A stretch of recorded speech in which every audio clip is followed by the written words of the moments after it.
Most of the people think they understand what's happening in the world.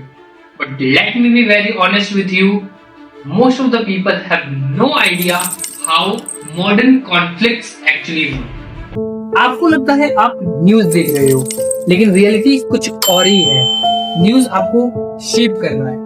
And the Iran-USA-Israel tension is not just a conflict. It's a life example of something people are not even aware of. Something called digital diplomacy. Generally क्या सोचते हैं? War मतलब missiles, tanks, soldiers, borders. लेकिन आज के time पर war का एक और लेयर है जो कि मैं और आप नहीं देख पा रहे. एक ऐसा वॉर जो हमारे माइंड में चल रहा है, जहां टारगेट लैंड नहीं, टारगेट परसेप्शन यानी देखने का नजरिया. चलो इसको डिफरेंट वे में समझते हैं. सेम इंसिडेंट होता है, लेकिन 3 अलग अलग कैमरास उसे रिकॉर्ड कर रहे होते हैं.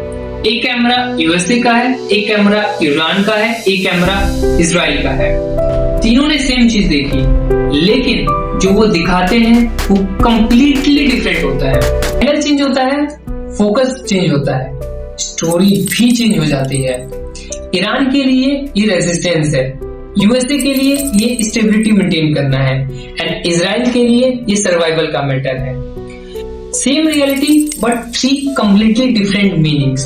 तो सवाल ये नहीं है कि क्या हुआ, सवाल ये है कि आपको क्या दिखाया गया. और यहीं पर गेम स्टार्ट होता है, बिकॉज ह्यूमन फैक्ट से ज्यादा स्टोरीज पर बिलीव करते हैं. अगर स्टोरी स्ट्रॉन्ग है तो परसेप्शन ऑटोमेटिकली शिफ्ट हो जाता है, and once perception changes, reality doesn't matter that much. This is digital diplomacy. आसान भाषा में, when countries use digital platform, content and communications to influence global thinking. मतलब अब डिप्लोमेसी सिर्फ लीडर्स के बीच में नहीं रही. डिप्लोमेसी अब आपके और मेरे फोन पे हो रही है, through tweets, videos, leaks, narratives and statement. अब इस कॉन्सेप्ट को रियल वर्ल्ड में देखते हैं.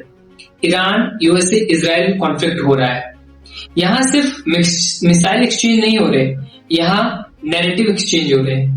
एक तरफ अपने ग्लोबल इमेज को प्रोटेक्ट किया जा रहा है, दूसरी तरफ अपने एक्शन को जस्टिफाई किया जा रहा है, एंड वहीं तीसरी तरफ ग्लोबल सिंपैथी बिल्ड किया जा रहा है. And all of this is happening in real time. अब एक अनकंफर्टेबल ट्रूथ, जो आप देखते हो वो कंप्लीट पिक्चर नहीं होती. It is a selected version of reality. कुछ विजुअल्स वायरल होते हैं, कुछ कभी आप तक आते ही नहीं. ये रैंडमनेस नहीं है, ये कंट्रोल है. कंट्रोल परसेप्शन का. Notice your own reaction. कभी आपको गुस्सा आता है, कभी आप सिंपैथी फील करते हो, एंड कभी कभार बिना फुल कॉन्टेक्स्ट जाने बिना आप एक साइड ले लेते हो. ये नेचुरल लगता है, but some time it is engineered, because emotion spread faster than facts, and whoever control emotion controls direction. आप सोच रहे हो आप तो बस एक नॉर्मल व्यूअर हो, लेकिन रियलिटी में you are part of the system. When global tension rise, oil prices move, market react and policy change, and all of this eventually reaches to you. So you are not outside of this, you are inside it. Power का definition change हो चुका है. पहले power का मतलब था military strength. आज power का मतलब है who can shape how people think. Because if you control perception, you do not need to control everything else. Next time जब भी आप कोई न्यूज देखें या कोई viral clip, don't just react. Pause, observe and analyze. And check करें ये reality है या नैरेटिव है. Because in today's world, you are not just watching the war, you are being influenced by it.